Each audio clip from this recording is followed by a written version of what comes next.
নিরাপত্তা নিশ্চিত করতে পারবে না। অস্ত্র থাকলে যে সে নিরাপদ, এটা কিন্তু বর্তমানে প্রেক্ষাপটে আমরা দেখতে পাচ্ছি না। এখন তো মূলত আসলে কেউই নিরাপদ না। আমরা যে এখানে বসে আছি, কখন যে গুলি করে মেরে ফেলবে আসলে আমরাও নিরাপদ না।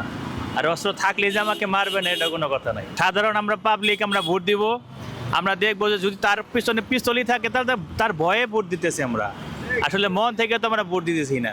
মন থেকে ভোট দিব যাকে, যে মোটামুটি অস্ত্র বা এগুলা কিছু সম্পর্কে কোনো তারই নেই, মানে তার নিরাপত্তা নিজেই সে নিরাপত্তা দিতে পারবে, তাকে আমরা ভোট দিব। আমরা অস্ত্র দেখায় তো ভোট দিব না। অস্ত্র থাকলে যে ভোট দিব কোনো কথা নেই। গান বা বন্দুক দিবে আবার ইলেকশনে পরে নিয়ে নেবে, তাহলে তো হলো না। তাহলে তো আসলে অস্ত্রের মুখে ঠেকায় ভোট নেওয়া হলো। তাকে গুলি করছে রানিং অবস্থায়, সে পিস্তল বের করতে করতে তো সে চলে গেছে। অস্ত্রকে তার সাথে যদি মেশিন গানও থাকতো তাও তো লাভ নাই, কারণ সে গুলি মেরে চলে গেছে। কাকে গুলি মারবে?